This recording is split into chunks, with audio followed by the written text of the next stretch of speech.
All right, so I test pieced. I test pieced.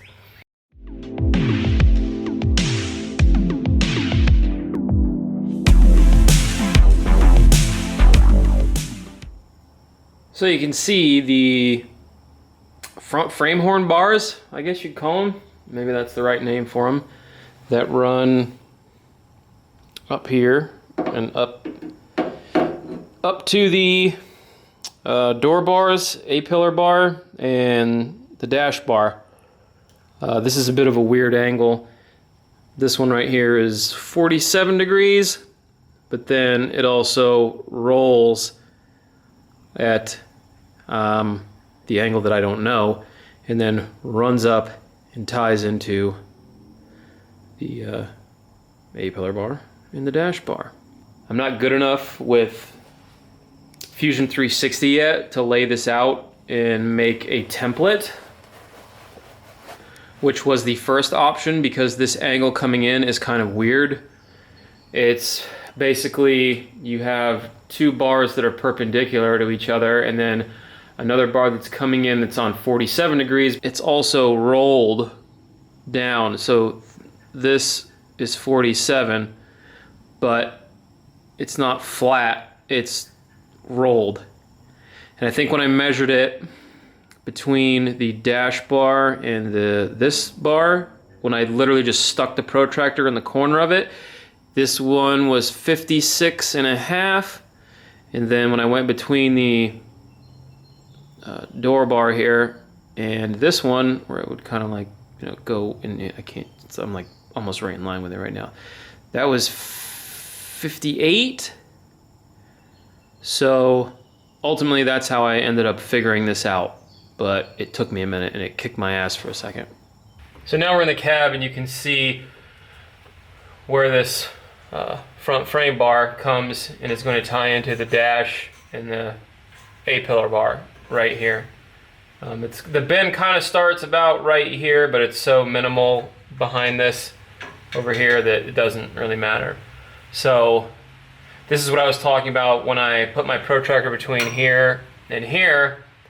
This was 56.5, and then when I put my protractor between here and here, this was 58. And I used a piece of PVC and cut it a few times on my notcher, trying to figure out how to get this bend to cut right and figure all that out. And then it just kind of hit me that when I measured these angles from here to here and here to here, you need a bend plane. We're not bending it, we're cutting it, but ultimately it would be a cut plane. So where your protractor rested against here and rested against here, you would need the center line of that and the center line of what, you don't need the center line of this, duh, but you need the center line of this.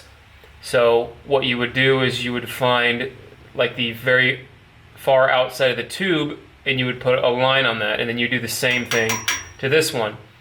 So you'd put a line on the outside of this tube. Those would be where the cuts, where your notches would go. And obviously when you measure, what is it, 58 on this one, you're not gonna notch it at 58, you're gonna have to flip that. And when flip it, I mean 58, you have to add to it to get to 90, so 58, 68, 78, 88, and 2, you'd have 32 degrees, so this would get notched at 32 degrees, and this one would get notched at 33.5 degrees to make that happen.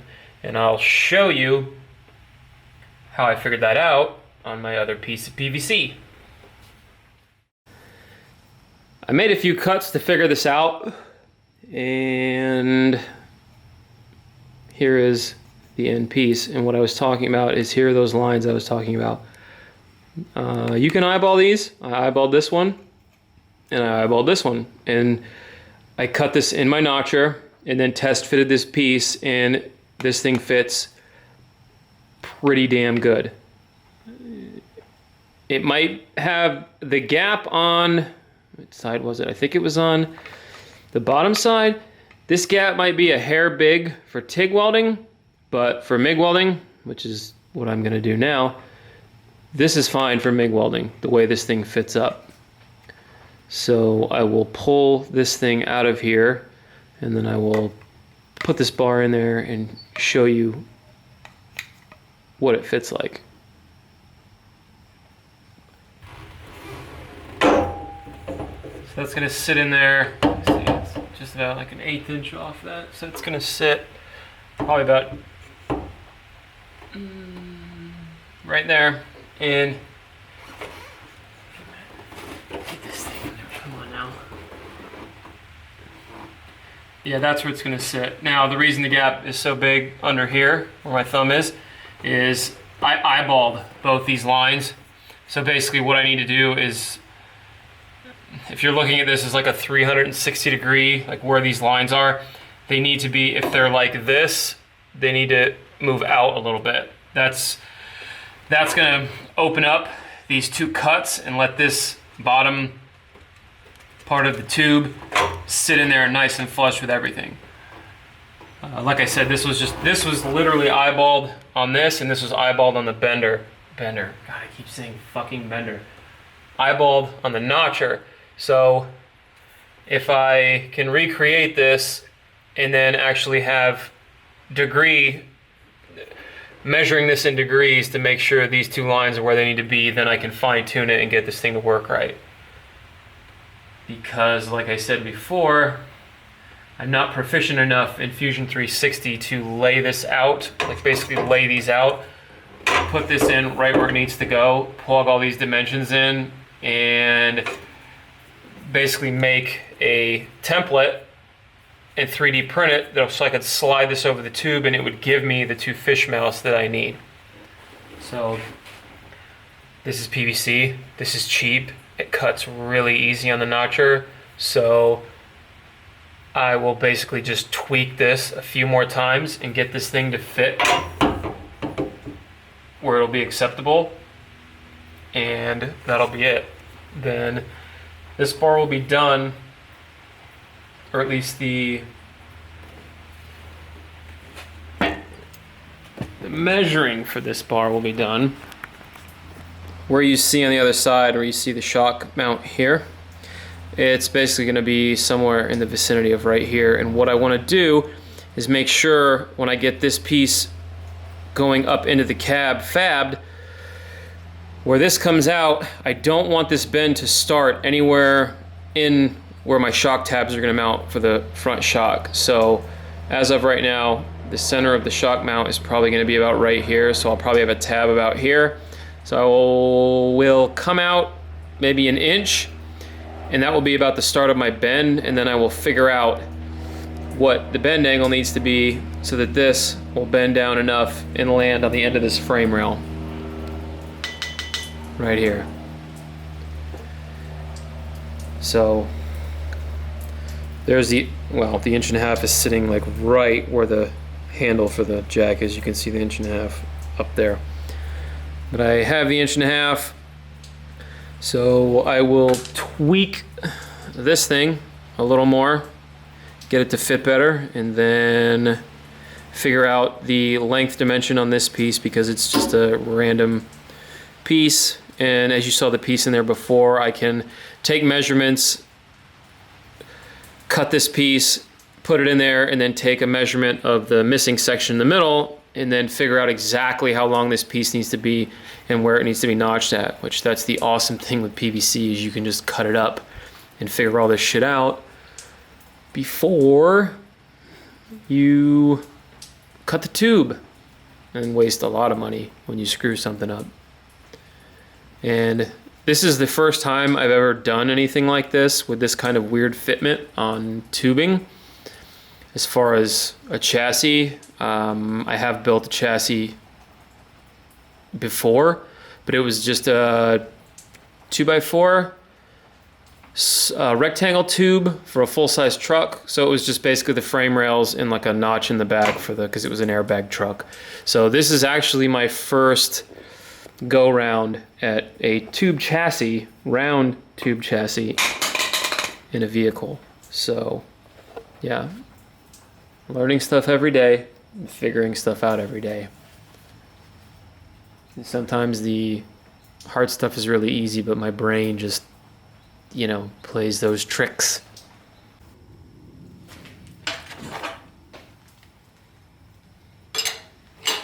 So the first thing I'm going to do is take a degree more out of each. Let's just say like 3/4 of a degree. And hopefully, I don't even think this is going to... yeah, I'm going to help plug it in.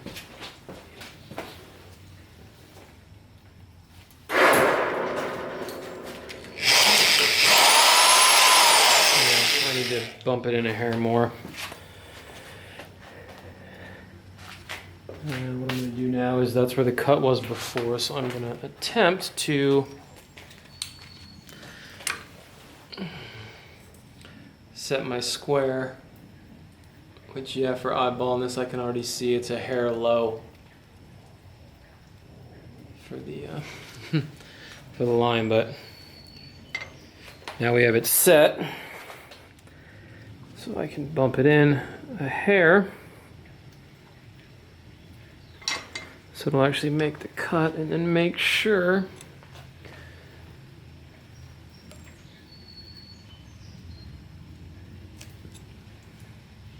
the line is where it needs to be.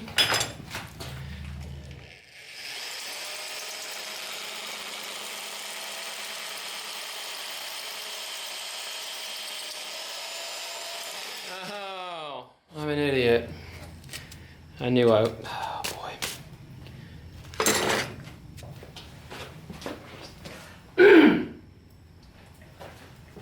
Alright, so the first thing we're going to do is set this thing up. I'm going to put maybe like 3/4 of a degree more,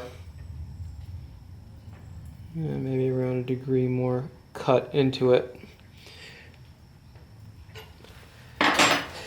to bring that piece up more.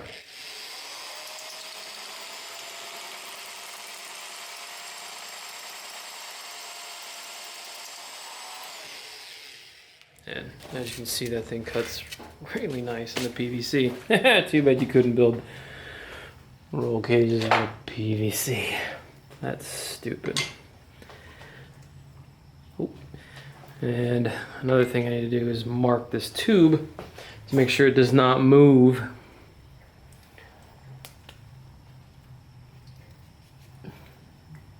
Forward or backward.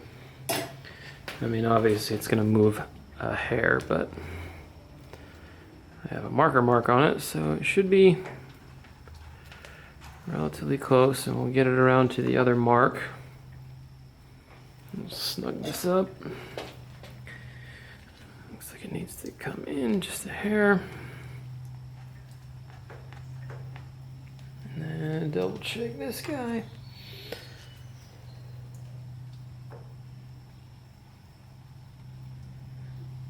This might take a good cut out of it because I actually used a measuring device and a reference point to set this thing up. Oh shit, fucking idiot. Let's see, that was the 30. That was the 30, so this has got to be, this one's got to be around 33 degrees. Almost did that, but you know what? It's PVC. Doesn't matter. Because if I would have done that, I would have just got another piece of PVC and did it again in like 2 seconds.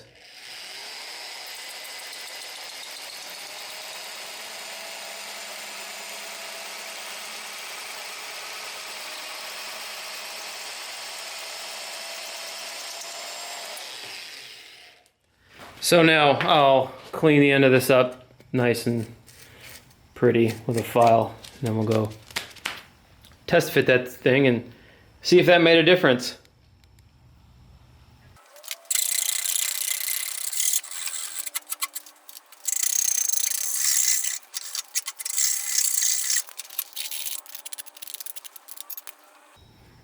And I like to duplicate almost the bevel I'm going to put on it so I can actually see it when I fit it all up and make sure it's going to be pretty good, you know. All right, I went and test fit it. The problem is the way this fits, like this, it was riding too high. So what I'm gonna do is I'm gonna notch this. And since I added a degree to each side, what I'm gonna do is go back to what normal is on this side and take 2 degrees more on this side. So instead of it hopefully sitting up here, when the notches are buried, it's gonna sit right where it needs to be. And then that should be the last time. So we'll see. Go ahead and try to remember how many times or what I did to this to make sure I do it right. But yeah, it's a lot of shit. I test fitted the piece off camera. It fit great. Now what I did is I came back, I put my I don't know what you want to call it, prototype piece, back in, and it has a gap from here to here. And what I'm going to do is take the piece that fits in here, cut it right behind the 2 notches, put it in here, and then measure the distance between the gap. So what that'll allow me to do is put that piece in here, measure the gap, and then come down to here. And then once I figure out what my offset is for where the bend is going to start or stop, then I will have my length of this piece, and that'll be it. So yeah, I'll trim that piece off, put it in here, measure the gap, and it gives you the distance of this piece right here. Because this is your out. This is your, it gets close enough that you can look at it and get it where it's going to hit, but then you also cut your other piece short enough to where when you put it in here, you have a little bit of distance, and it gives you some free room to move it around and make sure it fits right, and then just add the gap and you got the whole length, if that makes sense. I got a piece that's close, and what you didn't see is the hour and a half I spent making multiple of these little fish mouth pieces, because the first one I put in, getting everything to line up, the fish mouth didn't line up right. So I tweaked one, then I tweaked another, then I tweaked another, I got 1, 2, 3, 4, 5. I got 5 of them. And I made progress, then thought I was doing good, then went backwards and came back to one of them, and this one fits pretty good. So what I'm going to do is use that for my measurement. I'm going to make this an 1/8 inch long on the 2 notches. Put the 2 notches in it, and then put this piece in here and kind of trace it and get it to fit, because it's this bar having the bend start right down here that's kind of throwing everything off and making it a little goofy, to where I have a little bit of a gap I don't want on this front side.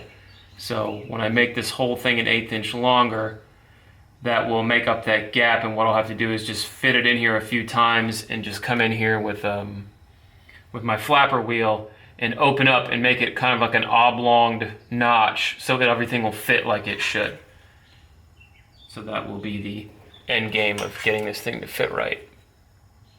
But yeah, it's going to be pretty much perfect, so I'm good with that, even though it wasted an hour and a half. So here are my 5 pieces. 4 down here, 1 up there. And what I'm going to do is these will get thrown in a box, because what I did is write the degrees of the notch, and I have the center lines of the notch on each of these. And basically from this one to this one to this one to this one, the notches all stayed the same, but what I did is, like, they basically started kind of like the 2 notches were like this, and then each one, the lines got, because basically what that does is on an angled piece of tube, the more you move those 2 lines up, it drops the tube. It raises and lowers the tube. Like on your 90 piece it's fitting, it moves the tube back and forth. And it's not much, you can't even really see it on these, but then in the last one, I tried taking 2 degrees out of the notch, and that didn't work. But now these can be future pieces, so I just throw these in a bin, and if I'm ever fitting up like an odd angle anything, I can pull one of these out and go, oh, that's kind of close, or this will give you like a good reference point to start notching and your degrees and where the center line of your notches should go. So yeah, there's that.